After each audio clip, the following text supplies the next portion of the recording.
Understood. Now, you're saying today that he committed no crimes, and he, first of all, hasn't been charged. If charged, he would be legally presumed innocent. And yet someone who at times has had a different view of what you just said is John Eastman.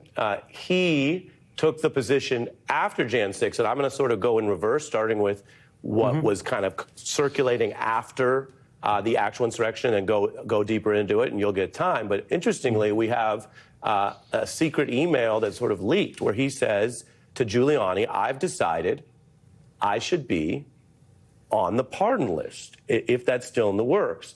And so my question for you is, which crimes do you think he was worried about being indicted for?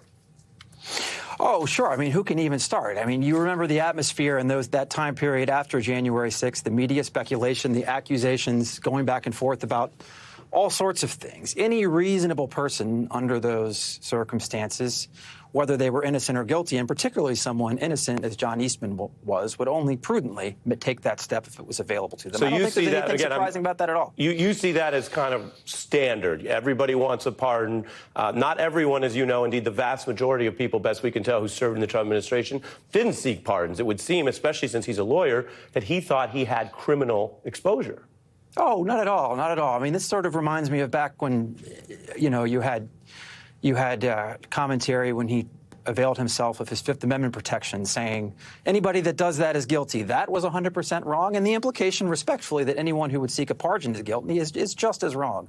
Well, I mean, again, I'll let you respond, but the Supreme Court ruled, as you well know, that the acceptance of a pardon, which if you seek one, then you would presumably want to accept it, is itself tantamount to being guilty, that you are accepting the process and the conviction, but you're accepting that reprieve from the executive. And so someone seeking a pardon, which, again, for my viewers to know, is unusual. Most people leave government without doing so, suggests some exposure. I take your point that he has a Fifth Amendment right. He exercised it. Again, to reasonably exercise it is to say that you think there'll be a potential criminal proceeding or something that you don't want to sort of self-report.